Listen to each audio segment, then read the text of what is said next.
16 दिसंबर 1971 को लगभग 90,000 पाकिस्तानी सोल्जर्स ने इंडिया के सामने सरेंडर कर दिया। इस सरेंडर के साथ ही इंडिया पाकिस्तान वॉर ख़त्म हो गई। पाकिस्तान दो टुकड़ों में टूट गया और एक नया देश बांग्लादेश पैदा हुआ। लेकिन ये वॉर स्टार्ट क्यों हुई? इंडिया ने कौन सी टैक्टिक यूज़ करी जिससे उन्होंने वॉर जीती? 1971 की पूरी कहानी है क्या, आइए समझते हैं। पाकिस्तान का दो पार्ट्स में टूटना शायद उसी दिन लिख दिया था जब पाकिस्तान बना था। 1947 में इंडिया के पार्टीशन के बाद पाकिस्तान दो ज्योग्राफिकली अलग अलग हिस्सों में बना, वेस्ट पाकिस्तान और ईस्ट पाकिस्तान, जो लगभग 2000 किलोमीटर दूर थे। ईस्ट पाकिस्तान की पॉपुलेशन वेस्ट पाकिस्तान से काफ़ी ज़्यादा थी, लेकिन सारी पॉलिटिकल पावर वेस्ट पाकिस्तान के पास थी। शुरू से ही वेस्ट पाकिस्तान की गवर्नमेंट ईस्ट पाकिस्तान के लोगों के साथ डिस्क्रिमिनेशन करती थी। कम पॉपुलेशन होने के बावजूद वेस्ट पाकिस्तान को 70% बजट मिलता था। दोनों पार्ट्स की मेजॉरिटी लोग मुस्लिम थे, बट उनकी लैंग्वेज बिल्कुल अलग थी। वेस्ट पाकिस्तान में ज़्यादातर लोग उर्दू और पंजाबी बोलते थे, जबकि ईस्ट पाकिस्तान के लोग बंगाली थे और सिर्फ बंगाली लैंग्वेज बोलते थे। लेकिन 1948 में पाकिस्तान की गवर्नमेंट ने बंगालीज़ पर उर्दू इम्पोज करने की कोशिश करी। उर्दू को नेशनल लैंग्वेज डिक्लेयर कर दिया गया और बंगाली लैंग्वेज को ऑफिशियल डॉक्यूमेंट, स्टैम्प्स और करेंसी से हटाना शुरू कर दिया। ये डिस्क्रिमिनेशन देख के ईस्ट पाकिस्तान के लोगों के अंदर रेबेलियन और गुस्सा पैदा हो गया। फिर भी इतनी टेंशन के बावजूद पाकिस्तान की सिचुएशन अगले 20 सालों के लिए काफ़ी स्टेबल थी, लेकिन ये स्टेबिलिटी ज़्यादातर टिकने नहीं वाली थी। 1969 तक आते आते पाकिस्तान में मिलिट्री रूल चल रहा था। देश के प्रेसिडेंट और मिलिट्री हेड थे जनरल याया खान। याया खान ने अनाउंस किया कि वो इलेक्शंस करा के डेमोक्रेसी वापस ले आएंगे और पाकिस्तान में लोगों को वोट करने का मौका देंगे। Elections will take place. I have left this decision to the Chief Election Commissioner, who is a complete independent body. और इस बार जो उनकी नेशनल असेंबली यानी कि पार्लियामेंट बनने वाली थी, उसमें ईस्ट पाकिस्तान को ज़्यादा सीट्स मिलने वाली थी, बिकॉज ईस्ट पाकिस्तान की पॉपुलेशन ज़्यादा थी। ये इलेक्शन दिसंबर 1970 में हुए और जब इनके रिजल्ट आए तो पूरा पाकिस्तान शॉक में था। अवामी लीग जो एक पाकिस्तान की पॉलिटिकल पार्टी थी, उसने ईस्ट पाकिस्तान की 169 में से 167 सीट्स जीत ली। इसके साथ उन्होंने 313 सीट भी क्लियर कर ली नेशनल असेंबली में मेजॉरिटी के साथ। अवामी लीग के leader Sheikh Rahman prime minister बनने वाले थे, मतलब पूरे पाकिस्तान का प्राइम मिनिस्टर अब ईस्ट पाकिस्तान से आने वाला था। वेस्ट पाकिस्तान में बैठे पॉलिटिशियन और लीडर्स को ये बात बिल्कुल पसंद नहीं आई। अली भुट्टो जो पाकिस्तान पीपल्स पार्टी के लीडर थे और वेस्ट पाकिस्तान की सबसे बड़ी पॉलिटिकल पार्टी चला रहे थे, उन्होंने और बाकी पार्टीज ने इलेक्शन रिजल्ट्स को एक्सेप्ट करने से इनकार कर दिया। इसका नतीजा ये निकला कि असेंबली कभी बुलाई नहीं गई और अवामी लीग अपनी पार्टी नहीं बना पाई। ईस्ट पाकिस्तान के लोगों के लिए बहुत ही बड़ा धोखा था। इसी गुस्से और फ्रस्ट्रेशन के बीच शेख रहमान ने ईस्ट पाकिस्तान में नॉन कोऑपरेशन मूवमेंट शुरू कर दी। लार्ज स्केल प्रोटेस्ट और स्ट्राइक्स पूरे ईस्ट पाकिस्तान में फैल गए। जल्दी सिविलियंस और आर्मी के बीच में क्लैशेस शुरू हो गए और धीरे धीरे एक strong Bengali nationalist movement shape लेने लग गई। इस पूरी मूवमेंट की सिर्फ एक ही डिमांड थी, एक अलग देश, बांग्लादेश। प्रेसिडेंट याया खान को ये बात समझ आ चुकी थी कि ईस्ट पाकिस्तान पर उनका कंट्रोल हाथ से निकली जा रहा है। इसी वजह से मार्च 1971 में उन्होंने इस मूवमेंट को दबाने के लिए एक स्पेशल मिलिट्री ऑपरेशन शुरू करा।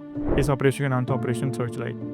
ये ऑपरेशन ऑफिशियली 21 मार्च 1971 की रात को शुरू हुआ। अगले दिन शेख रहमान को ईस्ट पाकिस्तान से अरेस्ट करके वेस्ट पाकिस्तान भेज दिया, लेकिन अरेस्ट होने से पहले ही शेख रहमान ने बांग्लादेश की इंडिपेंडेंस डिक्लेयर कर दी थी। This may be my last message. From today, Bangladesh is independent. Final victory is ours. इसके बाद पाकिस्तानी आर्मी ने ईस्ट पाकिस्तान में जगह जगह वायलेंस शुरू कर दिया। सिविलियंस के ऊपर हैवी वेपन्स के साथ फायरिंग शुरू हो गई। अवामी लीग के लीडर्स और सपोर्टर्स को भी बहुत बुरी तरीके से मारा गया। इस पूरे जेनोसाइड के दौरान लगभग 30 लाख लोग पाकिस्तानी आर्मी के हाथों मारे गए। ऑपरेशन सर्चलाइट के जवाब में कुछ सीनियर बंगाली ऑफिसर्स ने एक रेजिस्टेंस मूवमेंट स्टार्ट करी। उन्होंने पाकिस्तानी आर्मी के खिलाफ लड़ने के लिए आर्म फोर्स बनाई, जिसका नाम मुक्ति बाहिनी रख दिया।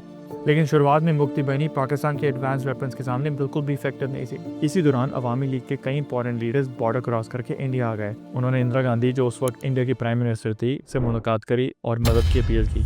पाकिस्तानी आर्मी की ब्रुटैलिटी से बचने के लिए लाखों सिविलियंस भी इंडिया में रेफ्यूजी के रूप में आने लग गए। कुछ ही महीनों के अंदर 1 करोड़ से ज़्यादा रेफ्यूजी इंडिया आ चुके थे। इनमें से ज़्यादातर लोग वेस्ट बंगाल, त्रिपुरा और असम में जाकर बस गए।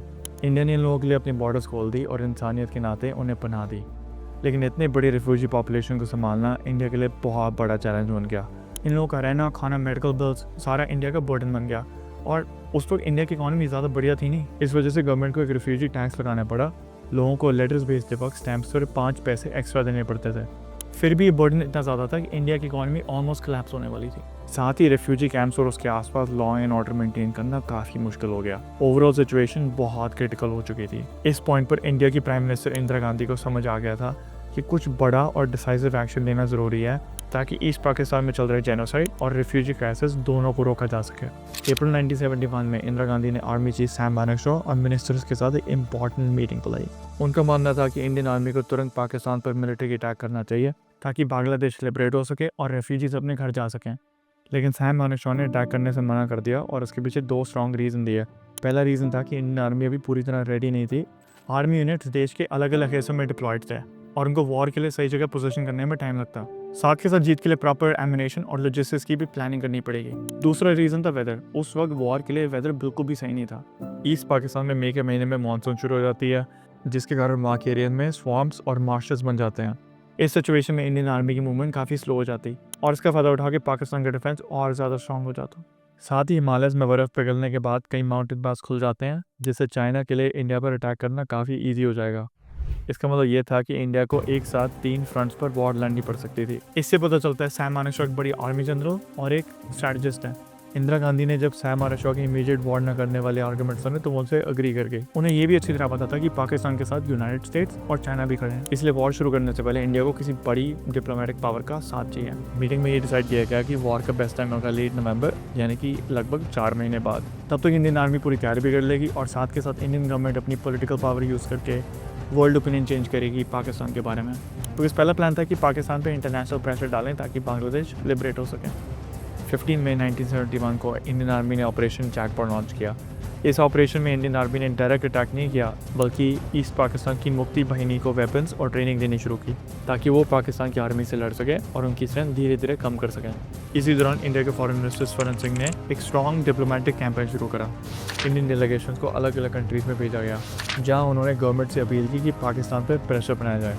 पाकिस्तान के खिलाफ यूनाइटेड नेशंस में भी एक प्रपोजल रखा गया। रेफ्यूजी क्राइसिस करके इंडिया को ग्लोबल सिंपैथी मिली, बट किसी ने पाकिस्तान पर स्ट्रिक्ट एक्शन नहीं लिया। यूएस से जो खुद को डेमोक्रेसी का प्रोटेक्टर कहता था, असल में पाकिस्तान को ही सपोर्ट कर रहा था। इसका रीज़न ये था कि पाकिस्तान यूएस का क्लोज एलाय था, साथ ही यूएसए और चाइना के बीच डिप्लोमेटिक रिलेशन बिल्ड करने में भी की रोल प्ले कर रहा था। इसलिए प्रेसिडेंट निक्सन और उनके national security adviser Henry Kissinger Pakistan के खिलाफ नहीं जाना चाहते थे। हकीकत ये थी कि यूएसए पाकिस्तान को मिलिट्री और फाइनेंशियल एड भी दे रहा था। चैलेंजेस के बावजूद इंडिया को अगस्त 1971 में एक बहुत बड़ी डिप्लोमेटिक जीत मिलती है।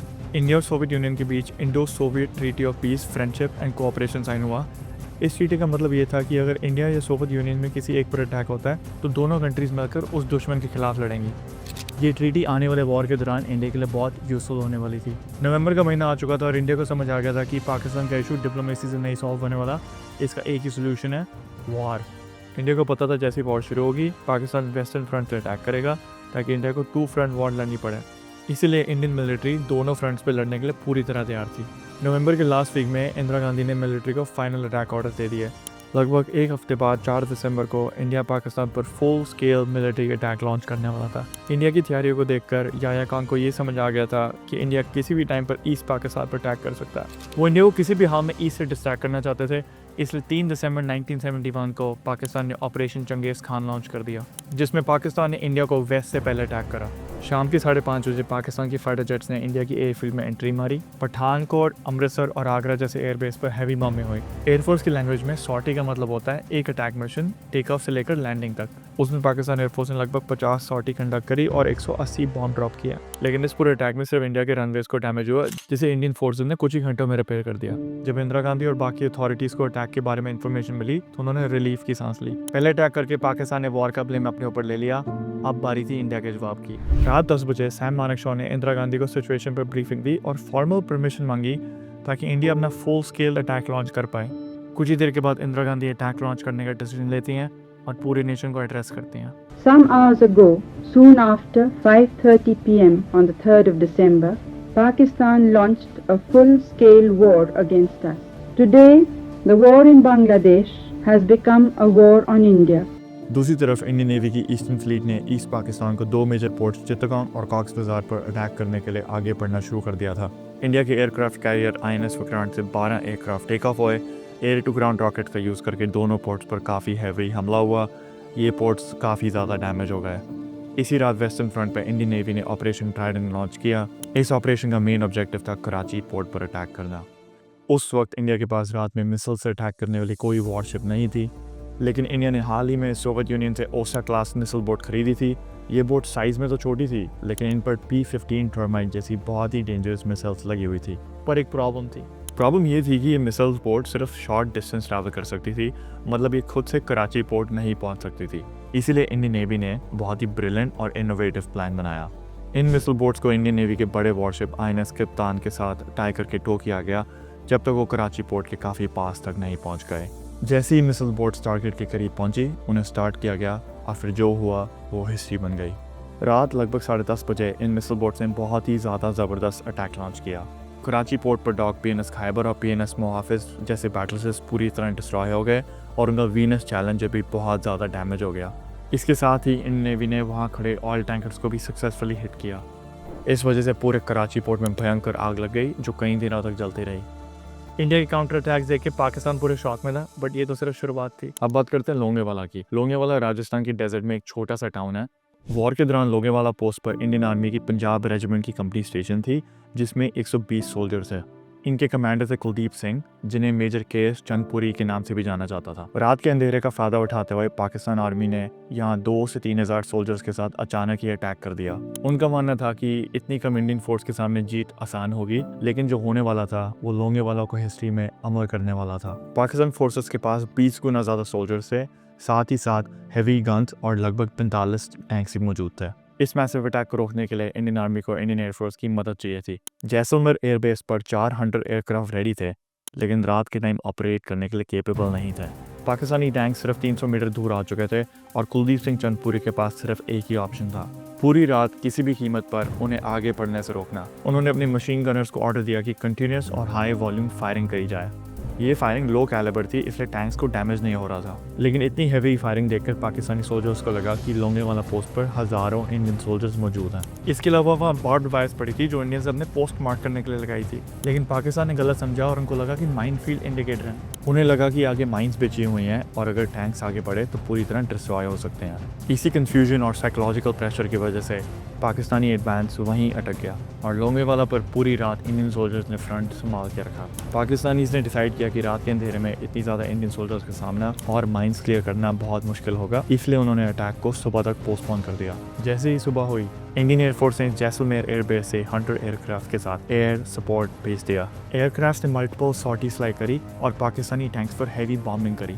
इस बॉम्बिंग में 20 से 30 पाकिस्तानी टैंक्स पूरी तरह डिस्ट्रॉय हो गए। 6 दिसंबर की रात तक पाकिस्तानी ट्रूप्स को बहुत बड़ी लॉसेस हो चुकी थी और पाकिस्तानी एयरफोर्स की तरफ से भी कोई मदद नहीं मिली। आखिरकार उन्हें क्रशिंग डिफीट के बाद रिट्रीट करना पड़ा। इसी बीच ईस्ट पाकिस्तान में भी इंडियन आर्मी ने मेजर प्रोग्रेस हासिल कर ली थी।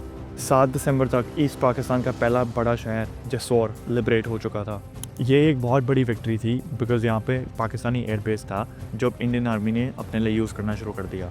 इंडियन आर्मी के लिए ढाका तक पहुँचना बहुत ज़रूरी था क्योंकि ढाका ईस्ट पाकिस्तान की कैपिटल थी, लेकिन वहाँ तक पहुँचना बिल्कुल आसान नहीं था।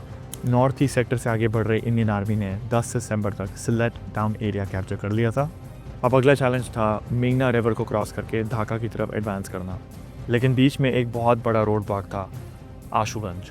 पाकिस्तान ने आशुगंज में हेवी ट्रूप डिप्लॉयमेंट कर रखी थी ताकि इंडियन आर्मी मेघना न क्रॉस कर पाए। अगर इंडिया यहाँ डायरेक्ट फाइट करता तो कई दिन लग जाते और काफ़ी नुकसान होता। इसी मूवमेंट पर वहाँ मौजूद सागिद सिंह ने ब्रिलियंट डिसीजन लिया, एक ऐसा डिसीजन जिसकी वजह से इंडिया ने आशुगंज बिना लड़े जीत लिया। इंडियन आर्मी ने MI हेलीकॉप्टर्स का यूज़ किया और लगभग 4000 इंडियन सोल्जर्स को मेघना के उस पार डायरेक्ट एयरलिफ्ट कर दिया। इस तरह आशुगंज को कम्प्लीटली बाईपास कर दिया गया और ढाका का रास्ता खुल गया। वहाँ स्टेशन पाकिस्तानी आर्मी बस देखती रह गई और कोई इफेक्टिव एक्शन नहीं ले पाई। इंडियन आर्मी हर डायरेक्शन से एडवांस कर रही थी और अब ढाका इंडिया के लिए ज़्यादा दूर नहीं था। लेकिन इसी बीच दुनिया की सबसे पावरफुल कंट्री वॉर में पाकिस्तान के सपोर्ट में एंट्री करती है और वो कंट्री थी United states of America. Pakistan के सपोर्ट पे US ने अपनी नेवी टास्क फोर्स 74 को बे ऑफ बंगाल की तरफ भेज दिया। इस फ्लीट में वर्ल्ड का largest aircraft carrier, 8 naval ships और एक न्यूक्लियर अटैक सबमरीन भी थी। इसी के साथ यूनाइटेड किंगडम ने भी अपना ईगल एयरक्राफ्ट कैरियर और कुछ नेवल शिप्स अरेबियन सी की तरफ इंडिया के खिलाफ भेज दिए। अब सिचुएशन ये थी कि पाकिस्तान, USA और UK का तीनों एक साथ सामना करना इंडिया के लिए ऑलमोस्ट इम्पॉसिबल लग रहा था। लेकिन शायद पाकिस्तान और USA ये भूल गए थे कि इंडिया का भी एक बहुत तगड़ा दोस्त है। इंडिया ने सोवियत यूनियन के साथ साइन की हुई फ्रेंडशिप ट्रीटी का यूज़ करते हुए उनसे मदद मांगी। सोवियत यूनियन ने बिना किसी डिले के अपनी पैसिफिक फ्लीट इंडिया के सपोर्ट में भेज दी। इस फ्लीट में 5 से 6 न्यूक्लियर केपेबल सबमरीन मौजूद थी। सोवियत फ्लीट ने US फ्लीट को सराउंड कर लिया और UK फ्लीट का रास्ता ब्लॉक कर दिया। न्यूक्लियर वॉर के डर की वजह से US और UK आगे बढ़ने की हिम्मत नहीं कर पाए और इंडिया पर बहुत बड़ा वॉर का खतरा खत्म हो गया।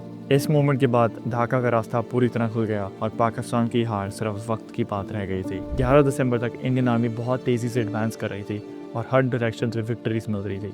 ये देखकर पाकिस्तानी आर्मी जो नॉर्थ से आगे बढ़ रही थी ढाका की तरफ रिट्रीट करने लगी। अगर ये सारी पाकिस्तानी फोर्सेस ढाका पहुंचकर वहां मौजूद आर्मी से ज्वाइन कर लेती तो ढाका को लिबरेट करना बहुत ही ज़्यादा मुश्किल हो जाता। इस डेंजर को देखते हुए इंडियन आर्मी और एयरफोर्स ने एक जॉइंट ऑपरेशन एग्जीक्यूट करा। इंडियन एयरफोर्स के लगभग 50 ट्रांसपोर्ट एयरक्राफ्ट ने तंगेल एरिया में 800 इंडियन पैराट्रूपर्स को ड्रॉप किया। तंगेल की लोकेशन रिट्रीट कर रही पाकिस्तान आर्मी और ढाका के बीच में थी। इस एयर ड्रॉप के बाद पाकिस्तान का ढाका पहुंचने का रास्ता पूरी तरह बंद हो गया। पैराट्रूपर्स के साथ इंडिया ने जूट से बने हुए डमीज भी आसपास के एरिया में ड्रॉप किए। दूर से ये डमीज बिल्कुल इंडियन सोल्जर जैसे दिखते थे। इसका पर्पस ये था कि पाकिस्तानीज को लगे कि इंडियन पैराट्रूपर्स की तादाद बहुत ज़्यादा है और वो उन पर अटैक करने की हिम्मत ना करे, और एग्जैक्टली वही हुआ। ये मिशन बिल्कुल सक्सेसफुल रहा और इंडिया को विक्ट्री के बिल्कुल करीब ले आया। 14 दिसंबर तक ढाका कम्प्लीटली सराउंड हो चुका था और इंडिया ने पाकिस्तान के सामने सरेंडर की डिमांड रख दी, लेकिन तब तक पाकिस्तान ने सरेंडर नहीं किया था। इसी बीच इंडियन एयरफोर्स को एक इंपॉर्टेंट इंटेलिजेंस मिलती है। इसके मुताबिक ईस्ट पाकिस्तान का गवर्नर ढाका के गवर्नमेंट हाउस में एक हाई लेवल मीटिंग करने वाला था, जहां वॉर कंटिन्यू या ना करने का डिसीजन लेने वाला था। लेकिन ये मीटिंग प्लान के मुताबिक नहीं होने वाली थी। इस डेंजर को देखते हुए इंडियन आर्मी और एयरफोर्स ने जॉइंट ऑपरेशन एग्जीक्यूट करा। विंग कमांडर बिश्नोई और उनके साथ 3 और पायलट्स हमने MiG-21 फाइटर जेट्स के साथ टेक ऑफ किया और चलती हुई मीटिंग के बीच एक पावरफुल एयर स्ट्राइक कंडक्ट करी। स्ट्राइक के बाद पूरा गवर्नमेंट हाउस धुएं से भर गया। ईस्ट पाकिस्तान के गवर्नर AM मलिक किसी तरह एयर रेड शेल्टर में भागकर अपनी जान बचाने में सक्सेसफुल रहे। वहां उन्होंने कांपते हुए हाथों से अपना रेजिग्नेशन लिखना शुरू कर दिया। गवर्नर के रिजाइन करते ही ईस्ट पाकिस्तान में पाकिस्तानी गवर्नमेंट की बैकबोन टूट चुकी थी। इंडियन आर्मी ढाका को कैप्चर कर चुकी थी और इंडियन नेवी ने सी रूट्स भी कम्प्लीटली ब्लॉक कर दिए थे। 15 दिसंबर तक पाकिस्तानी सोल्जर्स हार मान चुके थे। अपनी जान बचाने के लिए पाकिस्तानी सोल्जर्स ढाका यूनिवर्सिटी और दूसरी बिल्डिंग्स के अंदर जाके छुपने लगे। अब फाइनल चैप्टर बस लिखा जाना बाकी था। इस दौरान सैम मानेकशॉ ने पाकिस्तानी ट्रूप्स और पाकिस्तान के ईस्टर्न कमांडर A.N. नियाजी के नाम ब्रॉडकास्ट मैसेजेस भेजे, जिसमें अनकंडीशनल सरेंडर की डिमांड की गई। इन मैसेजेस की वजह से पाकिस्तानी सोल्जर्स का मोराल पूरी तरह टूट चुका था। इसी बीच इंडियन आर्मी के ईस्टर्न कमांड के chief of staff JFR Jacob को 16 दिसंबर को उन्हें जनरल नियाजी के पास सरेंडर नेगोशिएशन के लिए भेजा गया। कई घंटों की इंटेंस डिस्कशन के बाद जनरल नियाजी ने सरेंडर करने के लिए हाँ कर दी। उसी दिन ढाका के रामना कोर्ट्स में पाकिस्तान की ऑफिशियल सरेंडर सेरेमनी हुई। सेरेमनी की शुरुआत में पाकिस्तान आर्मी ने इंडियन कंटिजेंट को गार्ड ऑफ ऑनर दिया। इसके बाद A.N. नियाजी ने पब्लिकली इंस्ट्रूमेंट ऑफ सरेंडर पर साइन किया, जो लेफ्टिनेंट GS अरोड़ा की सुपरविजन में हुआ। साइन करने के बाद रोते हुए जनरल नियाजी ने अपनी कैप और रिवॉल्वर जनरल अरोड़ा को दे दी। ये मूवमेंट पूरी पाकिस्तानी आर्मी का सरेंडर का सिंबल बन गया। इस सरेंडर के साथ ही लगभग 90,000 पाकिस्तानी सोल्जर्स ने इंडिया के सामने सरेंडर किया, जो वर्ल्ड वॉर 2 के बाद किसी भी मिलिट्री का सबसे बड़ा सरेंडर माना जाता है। बांग्लादेश लिबरेशन वॉर अब ऑफिशियली खत्म हो चुकी थी और बांग्लादेश अब एक आज़ाद देश बन चुका था। वॉर के बाद इंडिया ने पाकिस्तानी सोल्जर्स को प्रिजनर्स ऑफ वॉर POWs के तौर पर रखा और जिनीवा कन्वेंशन के रूल्स फॉलो करते हुए उन्हें सेफ तरीके से पाकिस्तान वापस भेजने की जिम्मेदारी ली। साथ ही इंडिया ने 1 करोड़ से ज़्यादा रेफ्यूजीज़ की सेफ रिटर्न भी फैसिलिटेट की। अगले कुछ महीनों में शेख रहमान इंडिपेंडेंट बांग्लादेश के पहले प्रेसिडेंट बने। धीरे धीरे बांग्लादेश को एक के बाद एक इंटरनेशनल रिकग्निशन मिलती गई और इंडिया की मदद से बांग्लादेश ने अपनी रीबिल्डिंग जर्नी शुरू करी। ये थी 1971 के वॉर की कहानी और एक नए देश की शुरुआत। मैं होप करता हूँ आपको अब समझ आया होगा कि कितना मुश्किल टाइम निकाला है इंडिया और बांग्लादेश के लोगों ने 1971 के दौरान।